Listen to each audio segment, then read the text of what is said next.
Full story: choosing independence over family expectations and finding inner peace. Welcome to Silent Wars.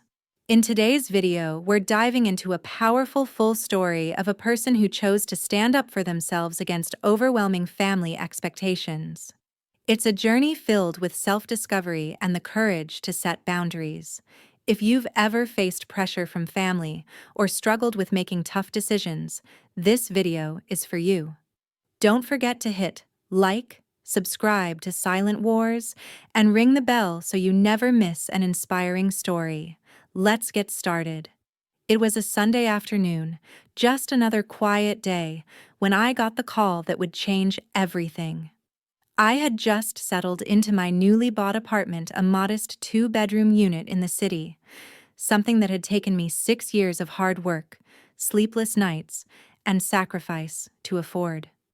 I was 28 years old, and for the first time in my life, I felt free. Free from the constant financial strain, free from the heavy weight of supporting others, free from the feeling that my life had to revolve around my family's needs. It was mine, my own space, my own little sanctuary. For as long as I could remember, I'd been the one who always gave. Financial support, fixing things around the house, taking on responsibilities that weren't mine, and putting my own needs on hold to make sure everyone else was okay. It felt natural at first, but as I grew older, I began to realize just how much of my life had been wrapped up in other people's expectations. I'd worked long hours at a job I didn't love to help my mom and sister keep things afloat, often sacrificing my own desires, dreams, and time for them. But now, here I was, finally in a place where I could just focus on me. The apartment itself wasn't nothing fancy, but it was mine. The small, cozy space was a dream come true, and I had worked tirelessly to save enough for a down payment, cutting out luxuries, saying no to friends' outings, and prioritizing every dollar to make sure I could buy it. I spent the first month after moving in painting the walls myself, picking out simple furniture that made it feel like home, and organizing everything just the way I liked it. No more hand-me-down furniture, no more living with the fear of whether I could afford rent. This was the beginning of a new chapter, and I couldn't have been more excited. But then, my phone rang. It was my mom, Erica, my mother, the woman who had raised me and my younger sister Casey, after my dad left when I was just a kid. Mom had always been a strong, independent woman, but also someone who expected a lot from me. I didn't mind most of the time. I'd been raised to help, to give, to do what needed to be done. But this call was different. She immediately cut to the chase, her voice sounding tense yet somehow matter-of-fact. "I need you to give up your apartment," she said, as if she was asking me to move a box of old clothes to the attic. I blinked, feeling the air leave my lungs for a moment. Give up my apartment? I couldn't believe what I was hearing. I asked her to clarify, thinking perhaps I misunderstood. But no, it was exactly as it sounded. She wanted me to give my apartment to my sister Casey, who had just found out she was pregnant with her first child. Casey, who was 24 and living rent-free with her boyfriend Mark in my grandmother's old house. Mark, a guy I'd never fully trusted, had been living with Casey and my mom for the past year. He didn't have a steady job and seemed more interested in finding himself than in contributing to anything substantial. They had been struggling financially, and for a while, I didn't think much of it after all. Most young couples struggle in their first years together. I believed they would figure it out, like I did, by working hard and living within their means. But now, my mom was saying that Casey and Mark needed my apartment. The very one I had worked tirelessly for, scrimping and saving for years, to make a reality. And what was worse, she wasn't asking, she was demanding.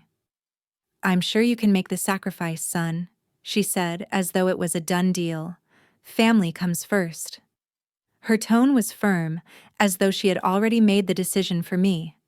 And there it was, the expectation. She went on, explaining how Casey and Mark's situation was urgent and how the apartment would be perfect for them. She didn't seem to acknowledge the fact that I had spent 6 years of my life planning and working for this place, nor did she consider that maybe I wanted it for myself, just for once. Her words caught me off guard. I was still stunned by the audacity of the request. It was as if all the years of hard work meant nothing. I had earned this apartment. I had sacrificed so much, but none of that mattered to her. What mattered was that my family needed me to give up what was mine, because that was the right thing to do. I know it's hard, she continued, but you're single, and you don't need all that space. Addison deserves a fresh start for the baby. Addison, my sister, the one I had spent years helping out with finances, the one who never quite seemed to understand the concept of living within her means. And now, she was about to bring a baby into the world, and my mother expected me to sacrifice everything I had worked for. I felt betrayed, angry, confused. My mother had always taught me about the importance of family, about helping each other when times were tough. But this felt like something else entitlement. It was as if everything I had done, everything I had earned, was just something to be taken by the very people I had been sacrificing for all these years. "I'm sorry, Mom," I said, trying to keep my voice steady, though I could feel the heat rising in my chest. "I can't do that. I've worked too hard for this apartment. It's mine." Her reaction was immediate. The disappointment in her voice was palpable, but it wasn't just disappointment, it was anger, like I had somehow let her down by standing up for myself. "You're being selfish," she spat. "You should be helping your family. This is the right thing to do." I was shocked. My mother, the one who had always told me to stand strong, to work for what I wanted, was now accusing me of being selfish for wanting to keep what I had worked so hard to get. It was as though all the love and sacrifices I had made didn't matter anymore. And just like that, I knew this wasn't just a request. This was a test of everything I had learned about family, about standing up for myself, about what boundaries really meant. I sat there in stunned silence, trying to process what my mother had just said. The words she spoke to me felt unreal. Give up your apartment for your sister. The very apartment I had worked for years to afford. I had sacrificed so much time, money, comfort just to get to this point. And now, my mother was telling me it wasn't enough. I should just give it up for my sister because she was pregnant. It didn't make sense. It didn't feel fair. But even as the words swirled in my mind, my mom didn't stop. She kept pushing, insisting that it was the right thing to do, that it was my family duty. And the more she pushed, the more I felt like I was suffocating. I had to say something. I couldn't let her just dictate this decision without at least standing up for myself. I took a deep breath and calmly told her, "No, Mom. I'm not giving up my apartment. It was my decision, my life, and I wasn't going to let anyone, family or not, take that away from me." I thought I had said it clearly, but her reaction was swift, and it was not at all what I expected. Without any warning, my mother suddenly grabbed a slice of cake from the coffee table and threw it right at me. Yes, a cake. A large chocolate slice hit my chest with a sickening splat, the frosting splattering all over me, drenching my shirt and face in a sticky mess. I stood there, frozen, feeling the weight of it all literally and figuratively. For a split second, I didn't even know how to react.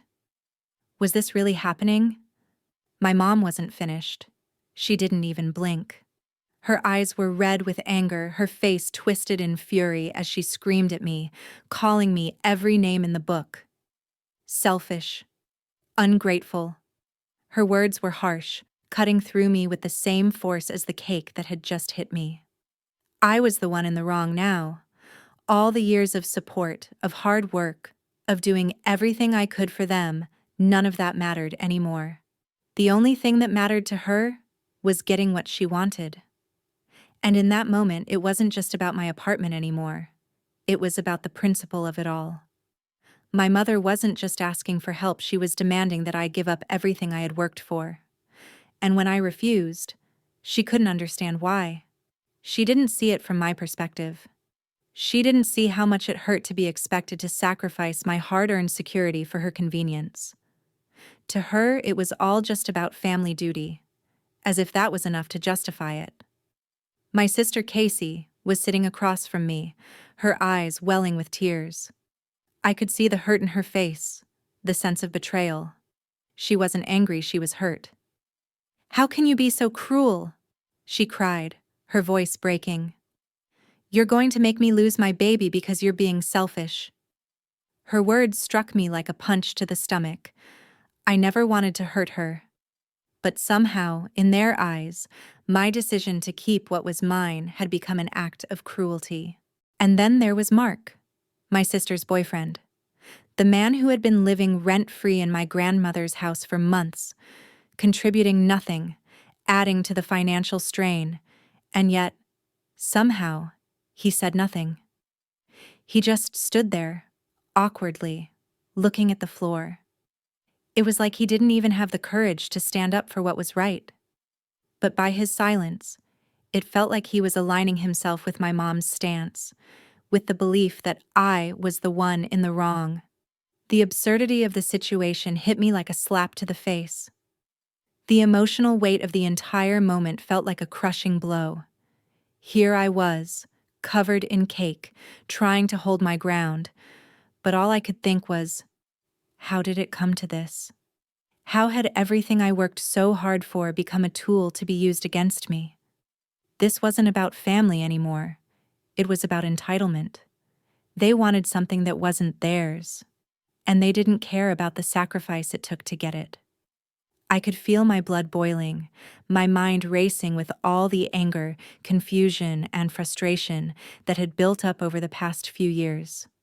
I had always given, always helped, always been there. But no one ever seemed to see that. No one ever stopped to think about what I wanted, what I had earned, what I needed. I wasn't just a resource to be tapped into whenever things got tough. I was a person with my own dreams, my own future. And in that moment, I realized that I had been living under the shadow of their expectations for too long.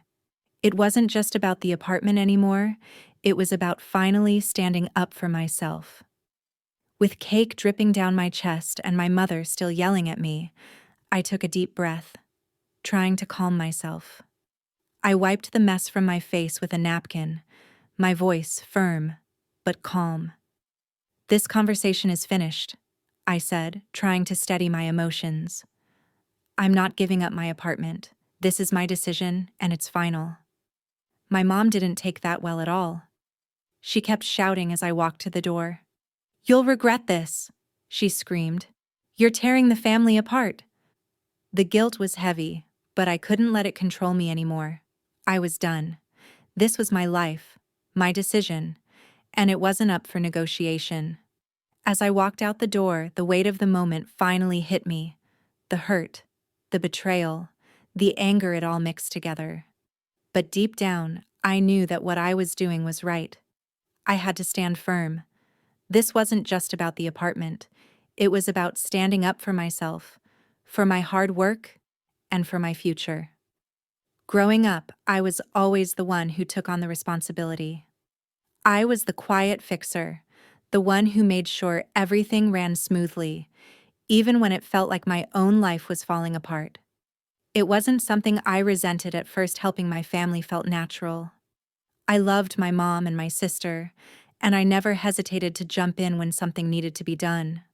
Whether it was handling bills, fixing things around the house, or simply handing over money when things were tight, I was always there. My mom and sister didn't have to worry about the details. I would take care of them. But over time, things started to change. I started to notice a pattern, one that left me feeling more and more like a caretaker rather than a son or a brother. My mom and sister, living rent-free in my grandmother's house, never seemed to appreciate the sacrifices I was making. It wasn't that they were ungrateful, but there was a sense of entitlement, a belief that what I earned was partly theirs. My sister Casey would always find ways to ask for money, small amounts at first, like when she couldn't pay for a night out with her friends or when she needed help with a bill. At first, it was easy to say yes. After all, she was my sister, and I loved her. But it started to add up. She wasn't alone in this. My mom, too, would call for help with bills, property taxes, emergency house repairs, and even things like replacing a worn-out washing machine. I'd help her out, but after a while, I started to feel exploited. It felt like no matter how hard I worked, it was never enough. I wasn't just providing for myself anymore. I was providing for everyone. But it didn't stop there. It wasn't just about money or helping with chores. It was more than that. It was about being expected to give without question, without complaint. I was supposed to always be the one who sacrificed. No one ever really asked if I was okay, if I needed something, if I had my own goals. I was just expected to keep giving, keep taking care of things, and make sure everything ran smoothly. As the years went on, I started to feel the weight of those expectations. It was suffocating. My life was being defined by what I could do for them. I was constantly working, constantly giving, and constantly proving myself. And yet, no matter how much I did, it never seemed to be enough. When I bought my apartment, I thought things would change. I thought I would finally have something that was mine, something I had worked for and earned. But instead of being celebrated for achieving a major milestone, it was as though my mom and sister saw it as just another resource, something I could give to them. They didn't seem to acknowledge how hard I had worked to get there.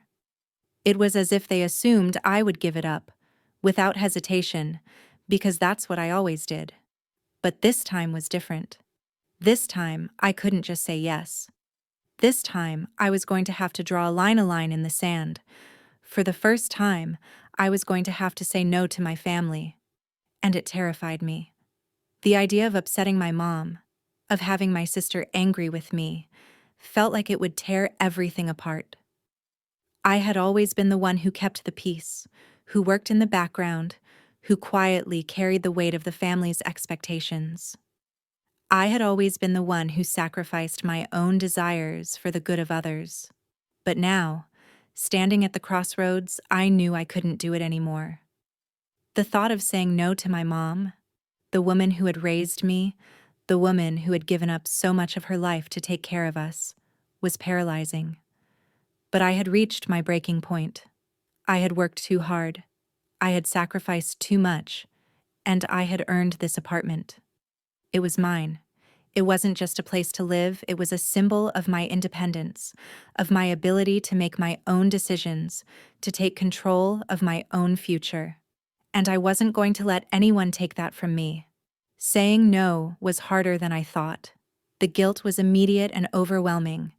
My mom, who had always been the strong one, who had always relied on me, looked at me with a mixture of confusion and disappointment.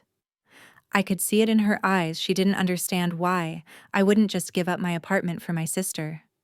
After all, it was a family sacrifice, right? But it wasn't that simple. This wasn't just about family duty. This was about my life, my boundaries, and my right to live for myself. In the past, I had always done what was expected of me.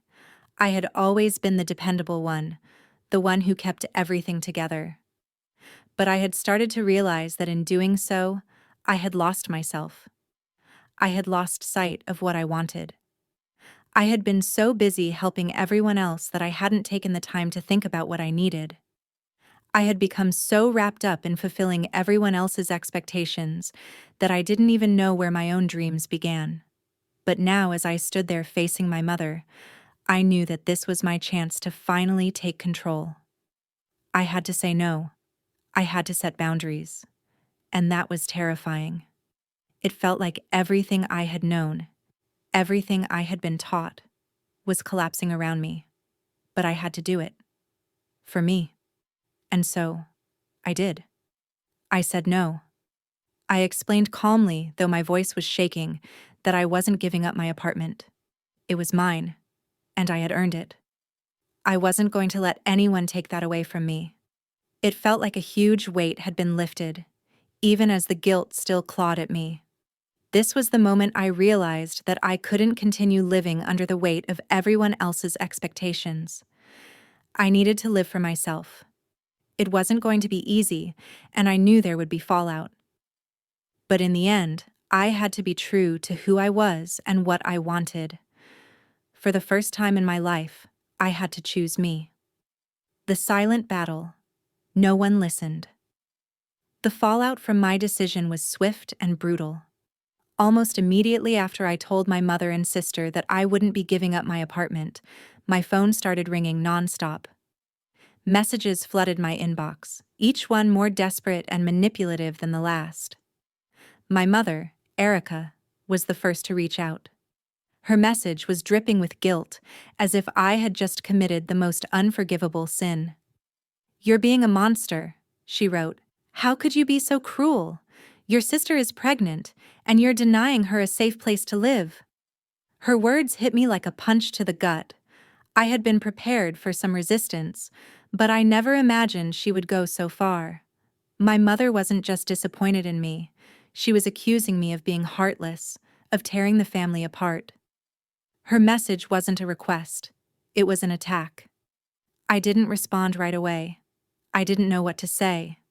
The guilt was overwhelming. But then the texts kept coming.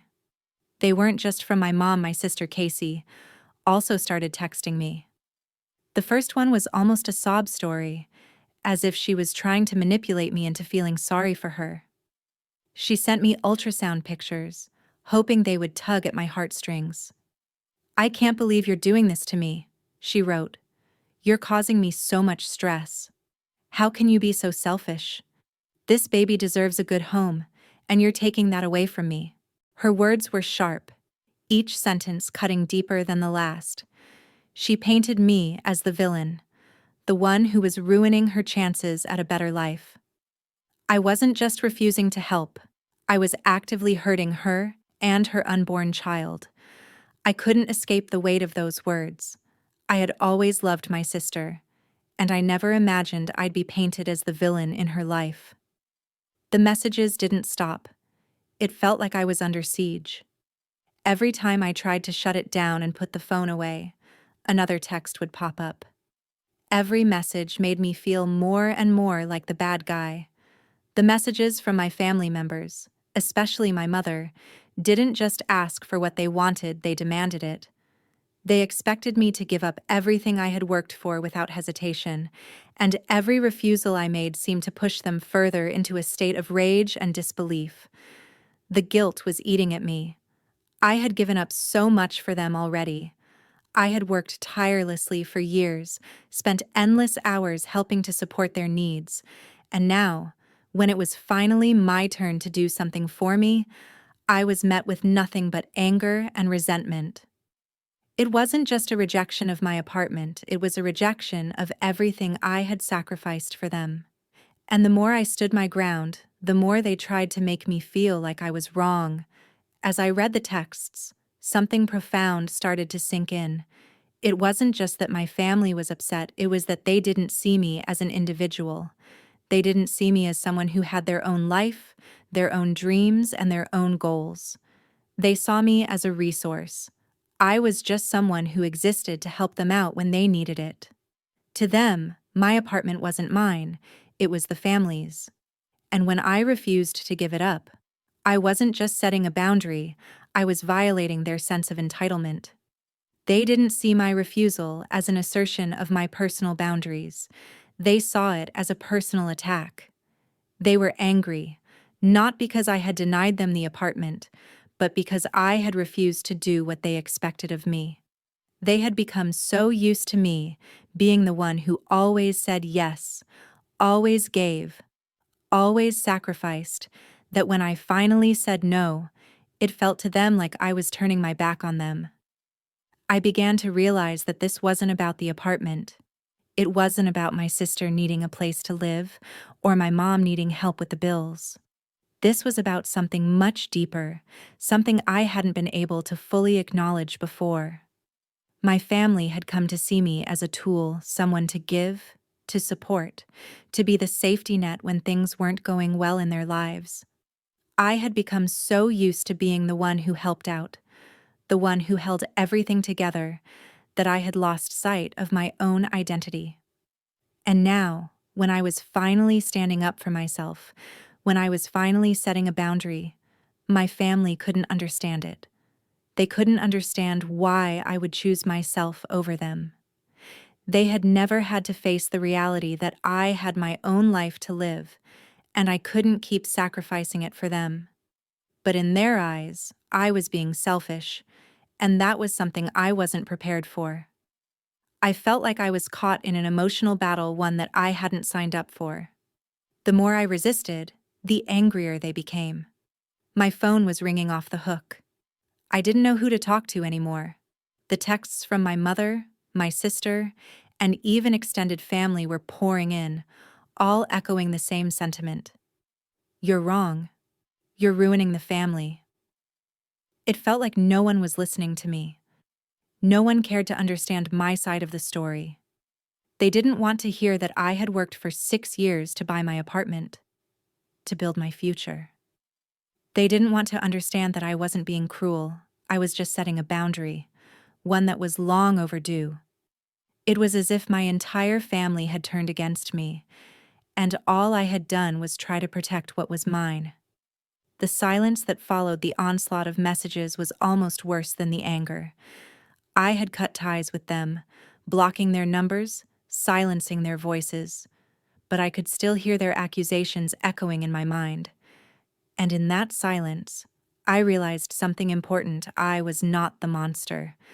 I was just someone who finally stood up for themselves. The constant pressure from my family had reached a breaking point.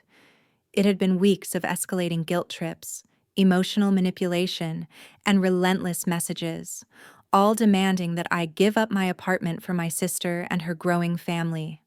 I had tried to hold my ground, to assert my rights over something I had worked so hard for. But the more I resisted, the more furious they became, and the more draining it all felt. I had always been someone who tried to keep the peace. I hated conflict, and for most of my life, I had been the one who silently took on the burden of responsibility. I had kept my family afloat financially, helped with household repairs, and even given up some of my own personal dreams to make sure everyone else was okay. But this time was different.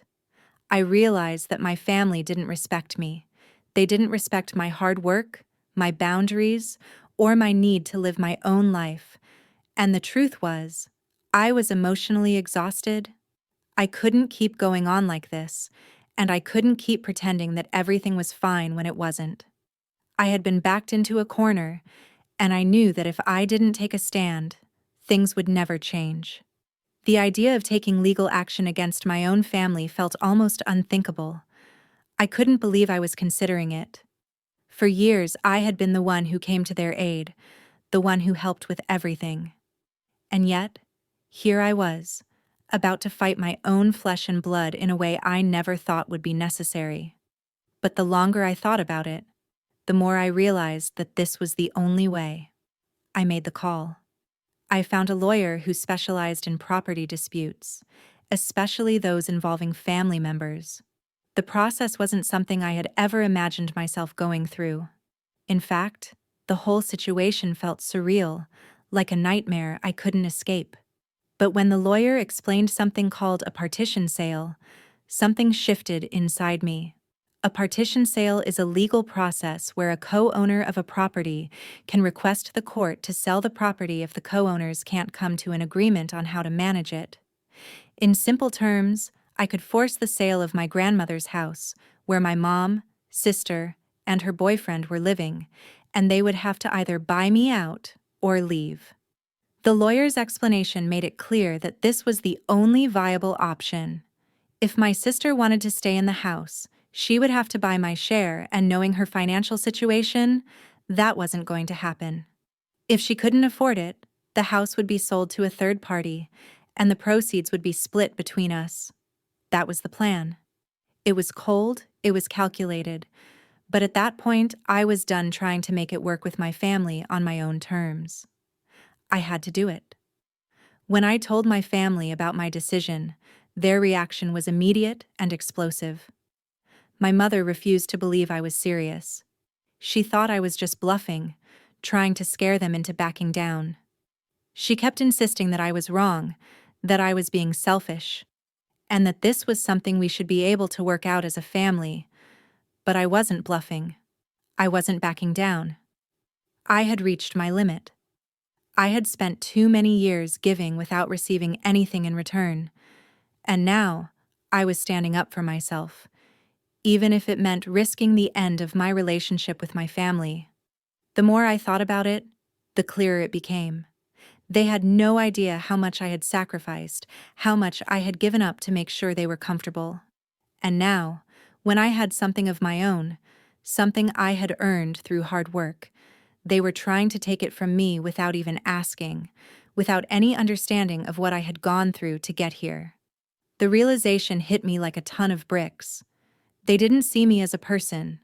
They didn't see me as someone with my own dreams and aspirations. They saw me as a resource, someone to be used when they needed help. The guilt was unbearable at first. How could I go against my own family? How could I take legal action, something that felt so extreme and final, against the people I had loved and cared for all my life? But the more I thought about it, the more I realized that this wasn't about them, it was about me. It was about taking back control of my life. I had been trapped in a cycle of giving for so long, and now it was time to break free. When I filed the partition lawsuit, the emotional weight lifted slightly. It wasn't easy, and it wasn't something I had ever imagined doing, but it was necessary. I had spent too long being the one who accommodated everyone else, never thinking about my own needs or desires. But this was different. I couldn't ignore myself any longer. I couldn't keep pretending that everything was fine when it wasn't. The legal process was not something I had anticipated. The tension in my family escalated as the lawyer sent formal letters and legal papers to my mother and sister. The more I resisted, the angrier they became. My mom called the lawyer's office demanding to speak to him, accusing him of helping me tear the family apart.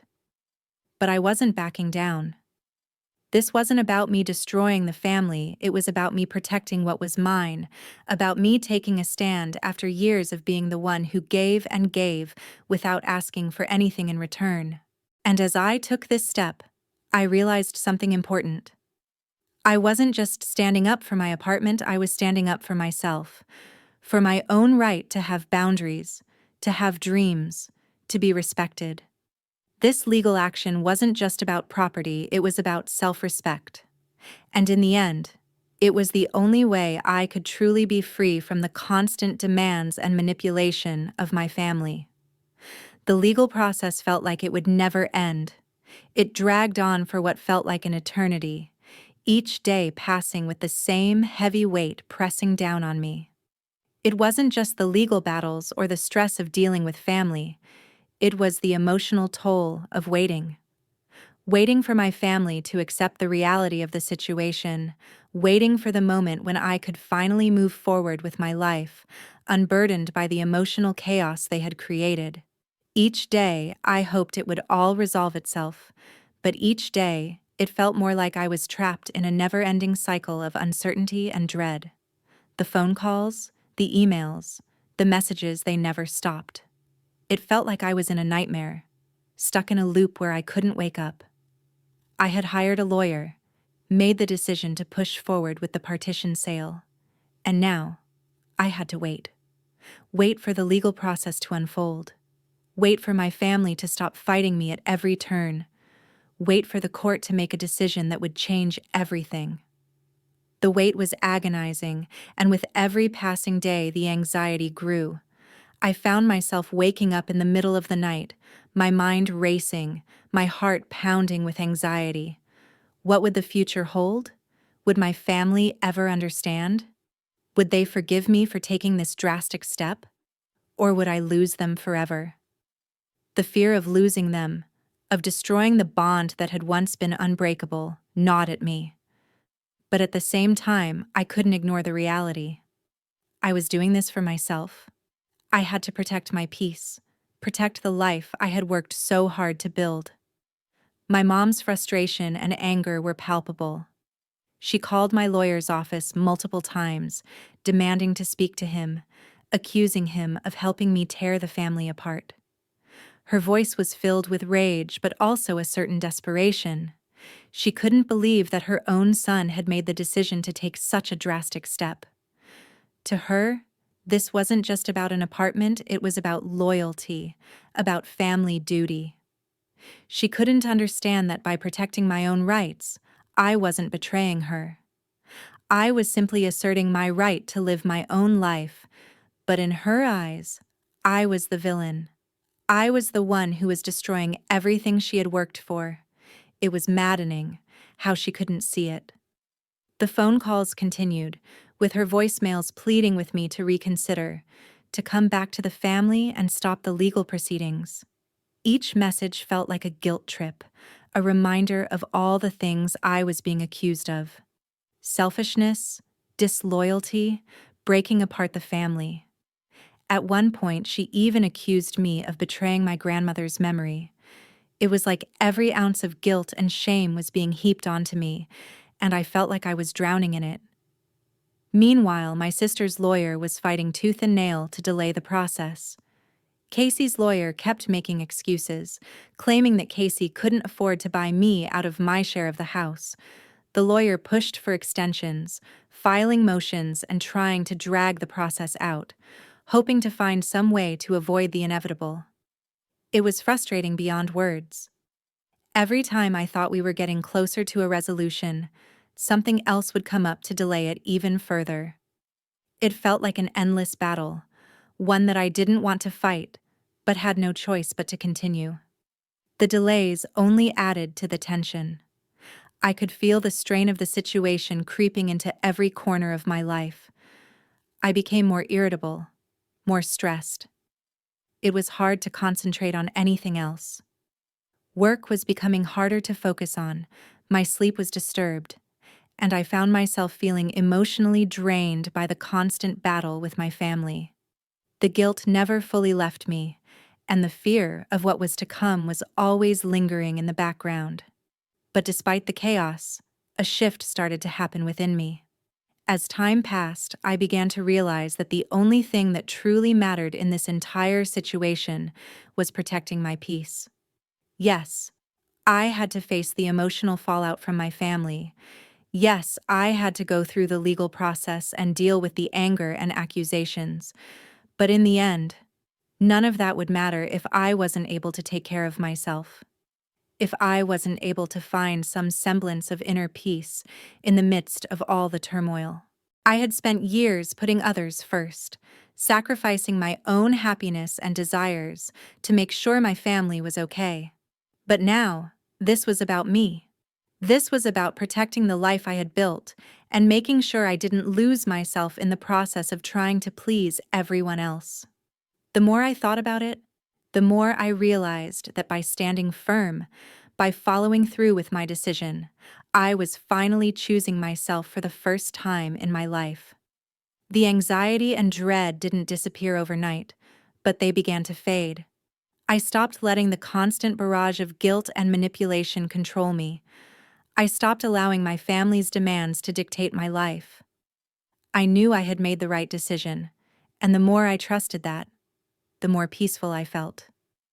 The waiting wasn't easy, but with each passing day I became more certain that I was doing what was best for me.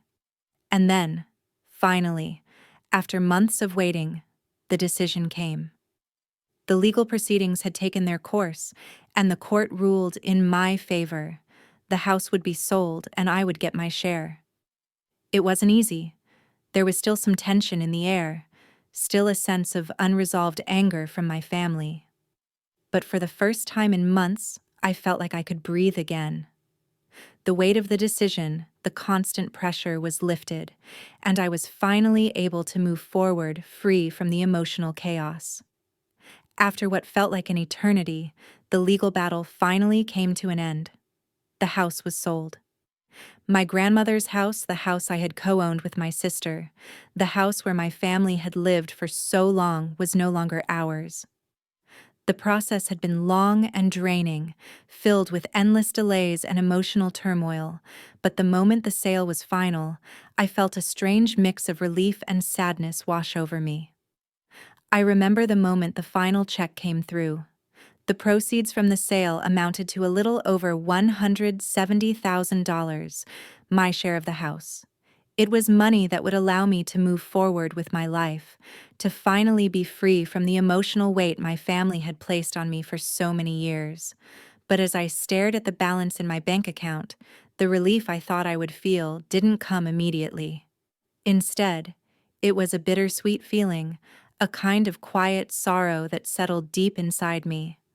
I had lost my family, or at least, the version of my family I had always known. The family I had spent so many years trying to please, trying to hold together, trying to support in every way I could. The family that had taken me for granted, that had expected me to always be there to bail them out, that had assumed my success was theirs for the taking. The emotional toll had been overwhelming. The guilt, the anger, the betrayal. It had all culminated in this moment, the end of a chapter, one that had been filled with all the sacrifices I had made for them. I couldn't ignore the sadness, but at the same time, there was something else bubbling up, something that I had been too afraid to acknowledge for so long: freedom. For the first time in what felt like forever, I wasn't carrying their burdens. I wasn't constantly worrying about how I was going to help them, how I was going to make their lives easier while sacrificing my own peace. The constant pressure, the emotional manipulation, the guilt trips, all of it had been lifted. I wasn't their resource anymore. I wasn't their financial savior. I wasn't the one who was always expected to give. The decision to stand up for myself had been incredibly difficult, and it had cost me a lot. I lost the relationship I had with my mother, with my sister, and with the extended family who had sided with them. I knew there was no going back. But as I looked at that check and realized what I had done, there was a sense of peace that slowly began to settle in. I had made the right choice. It wasn't easy, but it was what I had to do for my own well-being. I had to put myself first for once.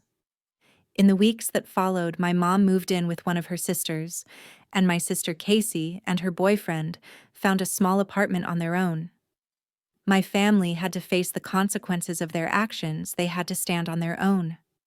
I knew it wasn't easy for them, and a part of me still felt for my sister, who was dealing with the stress of being a new mom. But I also knew that I could no longer be the one to carry them. I couldn't keep enabling the unhealthy dynamic that had existed for so long. It was time for them to figure things out for themselves, just like I had to. Life went on, but it was no longer the same.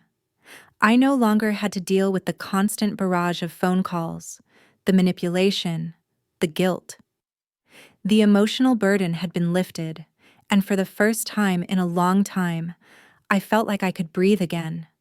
I wasn't looking over my shoulder, wondering when the next request for money or help would come. I wasn't wondering how I was going to balance my own dreams with the never-ending expectations of my family. I could focus on my future, and that thought brought me a sense of calm I hadn't felt in years. But it wasn't just about the money. It wasn't just about the sale of the house. The real freedom came from knowing that I had taken control of my own life. I had made a decision that was best for me, and that decision didn't involve putting my family's needs ahead of my own anymore. That was the most powerful part of it all. I had chosen to prioritize my own happiness, and in doing that, I had started to heal from the years of emotional strain I had endured. I wasn't sure what the future held for me or for my family, but I knew one thing for sure. I was no longer willing to sacrifice myself for others. The years of giving without receiving, of supporting people who didn't even see me as a person with my own dreams and desires, were over. Now I could focus on building a future that was truly mine. My life felt like it was finally beginning. I had a fresh start, a chance to live on my own terms, to find peace, to rebuild my identity without the weight of my family's demands hanging over me. It wasn't going to be easy, and I knew that there were still emotional scars to heal, but for the first time in a long time, I felt like I was heading in the right direction. And so, as I moved forward into this new chapter of my life, I carried with me the knowledge that I had made a stand, that I had fought for my right to live on my own terms. Freedom didn't come easily, but it was worth every ounce of the struggle. As I sit here in my apartment, still adjusting to the quiet freedom I now have, I can't help but reflect on everything that has led me here. This apartment, the one I had fought so hard to earn, is finally mine. Every inch of it represents years of sacrifice, hours of overtime, and the determination to create something for myself. It's not just a place to live, it's a symbol of my independence, my ability to carve out a life that's entirely my own. There are no obligations, no guilt, no more bending to the demands of others. Just a space that's filled with the things I've chosen, the things that matter to me. I'm still processing everything that happened with my family, still sorting through the emotions of the past few months. But there's one thing I've come to understand more clearly than ever. Sometimes, standing up for yourself means facing the consequences of your decisions. I never imagined that saying no to my family, particularly my mother and sister, would come with such emotional and social fallout. It wasn't easy to break away from the years of ingrained expectations, to finally draw a line and say, "This is where I stop giving." But as difficult as it was, I've realized that standing my ground was the only way to protect my own peace. For years, I lived my life with the constant weight of guilt hanging over me. It wasn't just about helping my family, it was about the unspoken pressure to constantly give, to always be there, to sacrifice my own needs for theirs. The guilt was crippling at times. Every time I said no, every time I refused to let them walk all over me, it felt like I was failing them. But now, that guilt is gone. I no longer feel the need to apologize for having my own dreams, for wanting to live a life that's just for me. And that feeling is like a breath of fresh air. It's strange, though, this silence. My family has tried to reach out to me, sending messages, calling me, even asking other relatives to intervene. At first, it was difficult to ignore them. The emotional pull of family, the weight of love and duty, made me feel like I should respond, like I should somehow fix things. But I've learned that some things don't need fixing. The relationship I had with my family, especially my mother and sister, was built on expectations, not mutual respect. They expected me to keep giving, keep sacrificing, without ever considering what I needed. And now that I've chosen to stand up for myself, the silence between us has become something else. Peace. It's a strange kind of peace, though. I won't pretend it's easy. There are still moments when I feel the sting of loss, the ache of broken connections. I miss the version of my family that I used to have, the one that wasn't clouded by entitlement and manipulation. But the more I sit with this silence, the more I realize how much it's allowing me to heal. I've built a life here, on my own terms, and I'm no longer trying to prove my worth to anyone. I don't need to show anyone that I'm deserving of love, of respect, or of what I've worked for. I've learned that my worth is not defined by what I give, it's defined by who I am and the choices I make for myself. For the first time, I feel free, not just in my apartment, but in my life. I don't have to apologize for having boundaries, for prioritizing myself, or for choosing not to be dragged down by family drama. It's a feeling I never thought I'd experience, especially when I was so used to putting everyone else's needs before mine. But now, I know that it's okay to choose me. It's okay to say, I am enough, just as I am. And as for my family, they've tried reaching out. Yes, the calls, the texts, the messages asking for forgiveness or attempting to guilt trip me into changing my mind. But I've kept my distance, and that's been the right choice. The truth is, I don't owe them an explanation. I don't owe them anything. The relationships we had were built on an unhealthy dynamic, one where I was expected to always give and never ask for anything in return. That's not a relationship. That's a transaction. And I'm done with it. I've learned that family doesn't have to be toxic. Just because we're related by blood doesn't mean we owe each other unlimited sacrifices. True family is built on respect for each other's boundaries, respect for each other's lives, and, most importantly, respect for each other as individuals. I've come to realize that the version of family I had been trying to hold on to wasn't really family at all. It was a collection of people who didn't see me as an equal, as a person with my own needs. And that's not something I can keep pretending is okay. So, the silence is strange, yes, but it's also peaceful. It's a kind of peace I've never known before, and it's a peace I intend to protect. I've learned to value my own peace above the chaos of guilt, manipulation, and unmet expectations. I've built my own life now, and for the first time in a long time, I'm living it for myself. It's not perfect, it's not easy, but it's mine, and that's enough. One of the most profound lessons from this story is the importance of setting boundaries and prioritizing personal well-being. For years, the protagonist lived with the overwhelming expectation to give, whether it was time, money, or emotional support, without ever considering his own needs. This narrative teaches us that self-respect and self-care are not selfish but necessary for maintaining mental and emotional health. As we grow older, it's crucial to recognize that while family is important, it's equally essential to value our own peace and happiness. Sometimes, standing up for ourselves means making difficult choices, such as walking away from toxic situations, even when it involves people we love. In the end, it's not about abandoning family, but about refusing to let ourselves be consumed by their expectations or sacrifices that deplete us. True family connections are built on mutual respect, and it's never too late to set healthy boundaries. By doing so, we can create a space where we can nurture our own dreams, find peace, and live a life that reflects who we truly are. This lesson is especially meaningful as we age, reminding us that we deserve to be seen, heard, and respected, just as we have always given to others.